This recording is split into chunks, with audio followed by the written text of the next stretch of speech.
Hey, um, these are the results and some list analysis of the roll call English nationals. So let's go. And for those of you who followed a little bit of what was happening on social media, it was very quiet, but there was a little bit of noise because the Welsh basically won the English nationals, which was cool. A bit of border raiding going on there. Right. So these are the results of roll call. This is the final standings of the 24 players.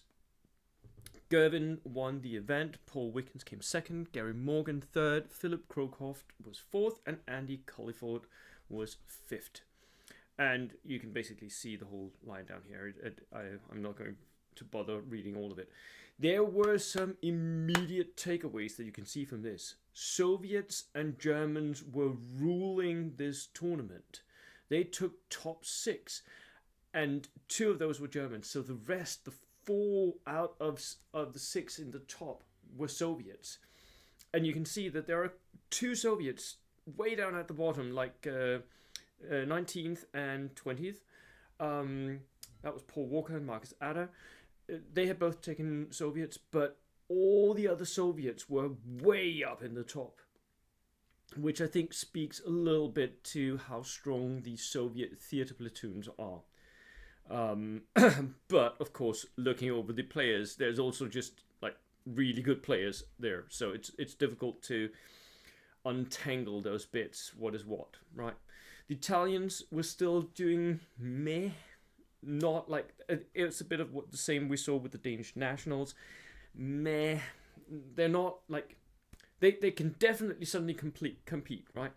I mean, Russell Wright took his Italians to 9th place, so in the top 10, but they're not like winning tournaments all of a sudden. Still not. People need to train more, I think. There's also something to be said here for Gurkhas. Because if we look over where the top Brits are, we have Mike Parker in 8th place. And he was not playing Gurkhas. So the Gurkhas at the tournament came 17th. 17th. Now, for anyone saying that Gurkhas are overpowered or auto-win armies, or that you can evaluate a nation or a build and just say that is how strong it is and that will mean that this will happen, that is not true. This absolutely goes to show that, and I'm sorry, who was it? Jake Taylor. I don't know how good of a player you are at all. I'm sorry, it's not to crap on you at all. I'm just saying that we can't actually say that bringing Gurkhas to a tournament is going to land you in a top placement. It is not. It is not. So I think we can dispel that notion. Giving all the caveats that Jake might have had a horrible weekend, his dice may have been stone cold, or a lot of other stuff may have contributed to him not winning his games, right? I'll also point out one of the lists that I pointed out when I did my predictions video was that in 13th place was Phil Parker. He had brought his partisans, and that was a very, very, very unusual list. Basically, it's a list that we don't almost never see. It was sniper spam. So he had brought partisans, lots of small units, all of them had a marksman, right? Because that's what you can do with the marquee units for the partisans. So it was a completely new build. He was like pumping out pins because he was hitting on 3+, right? So, but was it good enough? Well, difficult to say based on one experience, right? It's definitely, I hats off, kudos to the Parkers, and one of them actually wrote me after the tournament, just informing me about how it all went and how they felt about the lists and all of that, which I think it was an amazing experiment, both in doing something new and unexpected, which I think is really, really cool because, I mean, Mike Parker, he came 8th, and Phil Parker, he came 13th. So both of them were doing unexpected things and succeeding more or less, right? Which I think is really cool. I think with a little bit more training and some more games under the belt with these armies, I think you could do stuff. Unfortunately, both of them are theater. Oh well, were the partisans even? I think you could actually build that in a generic reinforced platoon, but I do know that Mike Parker's Brits, that was a theater platoon, so it may not always be available. So, what were the stats for the top 5 players? Well, oh, and by the way, you'll notice that the ones I predicted would end up in the top 5, I've all marked them out using fat type here. So Gervin, I hadn't predicted he would end up in the top 5, but he was pretty close to some of the top 5 players, or top 5 list builds, because for me, he had a combined list ranking of a 7.5. I had simply just, what I do, evaluate the lists, given it a grade from 1 to 5, and then combine the 2 grades for the 750 points and the 1250 points. That gave him a combined list value of 7.5. So pretty okay, pretty strong. But there were other lists that were really, really, really strong. Something just made a huge noise outside, sorry. He had 16 order dice in his low list and his 7.50 and 20 order dice in the other one. So a lot higher than average. You can see the average like down at the bottom here. So the average was 12.8 and 17.5 respectively. So he was high, right? High on order dice. That gave him control of the game, I think. At the same time, he had Soviet's foe tank with a lot of armored vehicles. So that also was a powerful combination in the theater list. And of course, he had the luck of the day, the skill of the day, and that landed him first place. Congratulations, Gervin. Now, he actually shared points, if I remember correctly. Let's go back and see. Yeah. So Gervin had 6.5 battle points. Paul Wickens had the same. Wins. I don't know how you calculate that. Is that 6 wins and a draw or something like that? Anyway, but Gervin had killed more order dice, 4 more order dice. That was what separated 1 and 2. 4 order dice over the weekend. And Paul Wickens had also a list that was a little higher than the average order dice count, so 14 and 18 respectively. Again, Soviets. This is the one I term a greatest hits. So you like pick one of everything that's good. Basically, you pick preferably 2 of everything that's good, which you can do with CeeLo Heights. His theater platoon I had evaluated at an 8 combined, which would land him, in my estimation, just based on lists, not looking at players. But I do know Paul Wickens, and he's good. He's really good. So I was fairly certain he would do well, and he did. I mean, getting second, separated by 4 order dice from the one who won the tournament, that's really well done.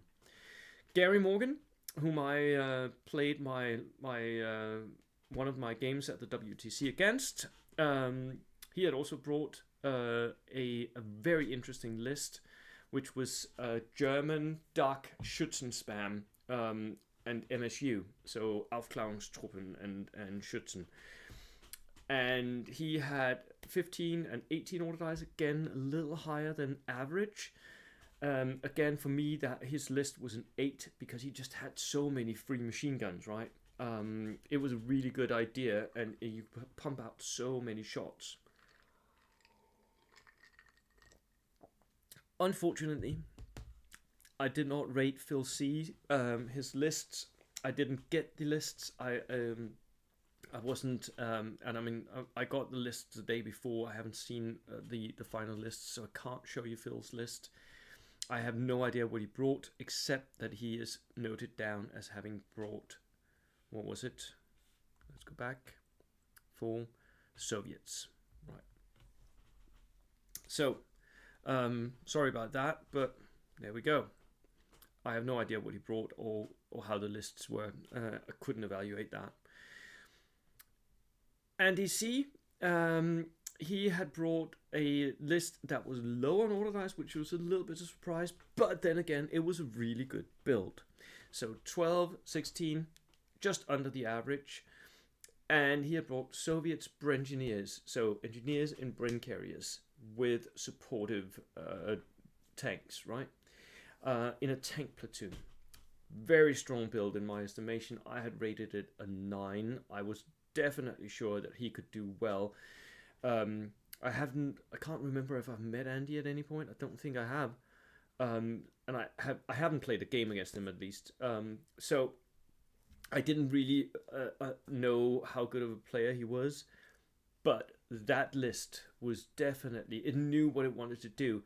And it had just enough order dice to still be able to compete. And still have a little bit of staying power. I liked it. Notice here that there are no generic reinforced platoons unless Phil had brought something I don't know about. There are no generic reinforced platoons, which for me is very predictable. I think the Soviet theater platoons, especially Silo Heights, still dominate, and tank platoons are just very, very good if you can get over the fact that you haven't got a lot of infantry, and the infantry that you have needs to be mounted up in something. Right. Soviets dominating the top 5 here. Definitely dominating. Now, I just wanted to show you the top 10 as well, because that is also interesting. Because here are the 2 final people that I predicted would end up in the top 5. I said this last time as well. I think I should start calling it my predictions for top 10. Because they don't always end up in the top 5, but they usually do fairly well. So, and again, this is just based on their lists, right? I had predicted that Chris D, with his 14, 18 order dice Soviets, lots of mounted recon with flamethrowers, it was a tank platoon, definitely a good build, again with Bren carriers. He, for me, had a collective ranking of a 9 for his lists, so he was definitely on the strong end of list builds, right? But I was very, very surprised, glad, but surprised that Colin, with his 10, 18 order dice Japanese, it was a weird build of gear-heavy veterans. He had kitted out his veterans with a lot of like extra bits in a generic reinforced platoon. Not something that I've seen done a lot competitively, so maybe I rated it too low. I ended up calling it 6 in my rating. Potentially I should be looking at Japanese veterans a little bit differently going forward, because or just Colin is a massively good player, because I didn't think that this was possible. It happened. Congratulations, Colin. Mike, I've already talked about that. I thought that this theatre platoon was maybe not very good, but maybe, again, this is, again, because we don't often see those theatre platoons, and we don't often get to actually play against them or rate them. So for me, it was like more thematic stuff that he was bringing. It was what I would term camping Brits. So and I can't remember if the order dice here are correct, 16 to 16. Maybe they were, maybe not. Camping Brits. He had one of those sea lion selectors where he had a lot of like emplacement stuff. And then he had in his large platoon, he had hordes of motorcycles. And I was like, yeah, maybe I don't think so, but he definitely proved me wrong. I had rated his lists of 5 collected. It wasn't. It was way better. Way better. But there you go. You can't always be right about everything, can you? And I'll freely admit often being wrong. I'll at least tell you guys when I am wrong. Russell, I thought he would do better, but he was a little low on order dice, which I think may have contributed to him not doing well. And he was also bringing Italians, which people are still learning. Russell, of course, is one of the top players. He is the British champion for the last year. But moving into Italians, yeah, it's another playstyle. And he had brought cavalry, which again is another playstyle again. We're still learning the Italian way of war here. tanks and cavalry, tanks and cavalry. For me, I had rated him very highly, 8.5, and he did. He did perform fairly well, but not as good as I had imagined. I'm sorry again, but Matthew Sparrow, I did not have his list, so I can't show you, but he came 10th. Again, something where we couldn't have known what was going to happen. Right. So, here at the end, I think I want to show you the lists for these guys, just so you can actually see what's going on, right? And I will start with first place. So just a sec. Nope, that's not it. Here, I have the list here. And this is the incomplete one, which I got sent by the list checker. So it hasn't got all the lists in it. But it has the important ones. So Gervin. He needs to be right down, right?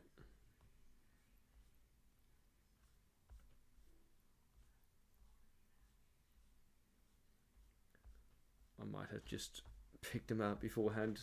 I really should have, shouldn't I? There we go, Gervin. Right. So you can see here already he brings Silo Heights, which is just a massively good selector for Soviets. He had brought 2 platoons, so 2 inexperienced lieutenants paying the tax. Then he had assault engineers, 2 of those veterans. He had 2 guards. He had a tank hunter. Again, so this is where you can see that what I'm terming the greatest hits. You take 2 of everything that's good. Like the guards, they have access to Panzerfaust, so you take 2 of those. Assault engineers, they have flamethrowers, and they can take Panzerfausts. You take 2 of those. Right, and he's even brought body armor for his engineers, so they're very, very survivable. Yeah. Medium mortar. Double AT rifle, again taking 2 of everything that's fairly good here. Double M30 because multi-launchers is the thing. Oh my god, I hate him. And an assist 3, so he has 2 HE, 2 multi-launchers. He also has a 37mm AA gun, a Tokarev, and 3 Stuarts and a truck. So, yep. That's the build. I mean, Stewards are just very, very good. At 130 points, I think he bought them without the recce, which I think is interesting. Gervin, if you're watching this, inform us. His small 750 unit has 16 auto dice here. Assault engineers, inexperienced lieutenant, free squad, sniper, double AT rifles, a AA gun, and then Tokarev spam, right?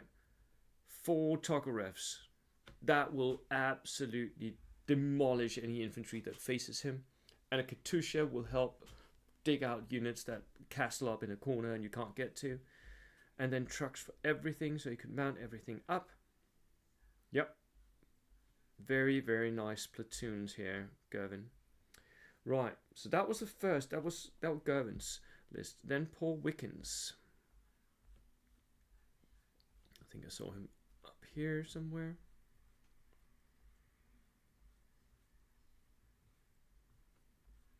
That was Paul Walker. There we go. Paul Wickens. Right. Again, you can see here we have Silo Heights, inexperienced lieutenant. Again, double engineers. Now, Paul goes another route, which more or less is the same that we've seen Michael C. here in Denmark do. He brings forward deployers. So double scouts, again, going for the doubles. And then he has 2 units of inexperienced dudes, right? The green free squad and a Strafbat squad. So he has double of everything here. Greatest hits, 2 of everything. Then 2 medium mortars, inexperienced, running them the right way, of course. An AT rifle and double tank hunters. These are also forward deployers, so they match his scouts. So he's full forward deployers, which is quite a lot of forward deployers. In most forward deployment missions, he will absolutely dominate the opponent, which I think is what he wants here. That's at least how Michael C. built his forward deploying army. And double AA guns, so he can lock down lanes of fire, which his forward deployers maybe like need a little bit of security on a flank or something. A double Steward and a truck. Very, very nice. That is what you can do with Silo Heights, right? 2 of everything that's good, and just if you're good at using your units, this will absolutely synergize very, very well. So here we have his 750 point list. Inexperienced Lieutenant, Strafbat and Free Squad 2. And then he cuts down, so he only has 1 Assault Engineers, 1 Scouts. But still, 2 mortars, look at this. AT rifle to keep like pinning a steward or something. Tanker. So he has 2 forward deployers now, like the Scouts and the Tank Hunters, right? With a lot of SMGs, which I think is the way to run them. Veteran with SMGs. Again, double AA guns, and instead he cuts down, like the Steward is more expensive, more survivable, but more expensive, so he makes them into Tokarevs here, but they deliver the same thing. They can absolutely delete infantry units or force them to go down, right? 20 shots, that will definitely have a lot of stopping power. But, yeah, it's soft-skinned. And a truck here at the end with an MMG. Lovely, lovely, lovely Silo Heights list for these 2 gentlemen, and they obviously did well. Like, in the hands of good players, Silo Heights, can't go wrong with it. Can't go wrong. It's just very, very good. Gary Morgan, let's show you Gary's. And he was somewhere over here.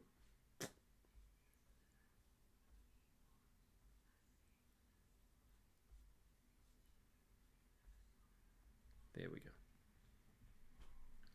So, as I said before, Gary had brought his DAC, 18 order dice at 1250. He had to take a regular lieutenant, a price you pay for taking this theater platoon, and then Schützen. Look at this, 6-man Schützens with all the free LMGs, right? And that is what you can do. That is camping Germans. You sit back and then you just blast away at your opponent, because you have so many goddamn shots in your infantry selection here. And you back them up, of course. Medium mortar, regular with spotter. Light howitzer, so you have 2 HE shooting at your enemy. And then all the Aufklärungs vehicles you can take here. So he has 1, 2, 3, 4, 5 Aufklärungs. And I can't remember if these are Kuhlwagen. I think they are with an MMG mounted. So 3 with MMG, 1 with rifle, 1 is a command vehicle. 180 points in total. And then a Panzer 3G, a Panzer 3F, an SDKF Z10-4 flak, so that has an autocannon, and another Panzer 3G with 100. So they are different panzers. Each of the panzers is different from the others. I think the F is potentially a darker version of something. Gary, if you're watching, tell us. And his 750 point list is not massively lower on order dice. 15 order dice at 750 points. That's insane, Gary. That is so cool. Again, Schützen every bloody where. Medium mortar, this time inexperienced because he doesn't have the points. Light howitzer, still going vet. Interesting. And then Aufklärungs and a flak. Yeah. This is just an interesting, really interesting list. Again, shows you the power of what you can do with theater lists. Right. So unfortunately, we did not have fills, but we do have Andy C. So let me just see if I can find Andy. I think I saw him somewhere. Andy, there we go. So this is a Soviet tank platoon. He came 5th with this. 16 order dice, 33 men. Can't see the second lieutenant somewhere. No, that's because it's a tank platoon, of course. Assault engineers, like he has 3 times assault engineers, SMGs, and a flamethrower. Veteran because they're very, very survivable. The free squad because he has to take it. 2 dog mines regular, 3 men with SMGs, because they are going to be mounted. He knows they're going to be mounted, so he might as well just get the full amount of men and just blast them into, or maybe like foot slug them out, be a little bit more survivable, and then once you shoot the dogs, have SMGs to go hunt something else. And then 3 stewards and a Katusha. This combination I think is really good, because the Katusha is going to encourage the enemies to spread out. The stewards can hunt with the Bren carriers. Look here, we've got all the Bren carriers carrying the Brengineers. They can hunt together, delivering pins, delivering damage, and then the engineers go in with a flamer and clear out the targets. The Katusha will make sure that this can happen. Brilliant setup. I really like it. 2 jeeps, 1 for each of the dog teams. Everything mounted, everything ready to go, everything movable. Really nice setup, Andy. Really nice. And then we have the smaller, again, Soviet tank platoon, 12 ordered ice. Double assault engineers, a little bit bigger here, and then Cossack cavalry. Yes, baby. Because cavalry, at least in many tournaments, count as having their own mounts, right? So that you don't need to buy transport for them, which is brilliant. Love that. Inexperienced dog mine, 2 men, because they're very useful. And then 2 gas jeeps. I'm not sure what they're going to transport. You can transport the dog mine. What else? There's nothing else. But they've got MMGs, so. And of course, again, here we see the stewards being downgraded to Togarevs because they're cheaper. One of them being a command vehicle, and then just transport again. Maybe these gas jeeps are armored cars. Maybe just soft-skinned armored cars. Yeah, they are armored cars. So just extra MMGs, again, pumping out a bunch of shots. So many shots so that the Brengineers can go in and finish the job. Right. That was it for me, gentlemen. Congratulations to the winners, Gavin and Paul and Gary and Phil and Andy. Congratulations, you all did extremely well. To the rest, thank you all. I really enjoy looking over these things and looking over the lists. So if you have a tournament coming up, please let me know, preferably in a long way in advance, so I can have time to process and build up to your tournament. My email address is in the description for this video. I'll see you in the next one. Cheers.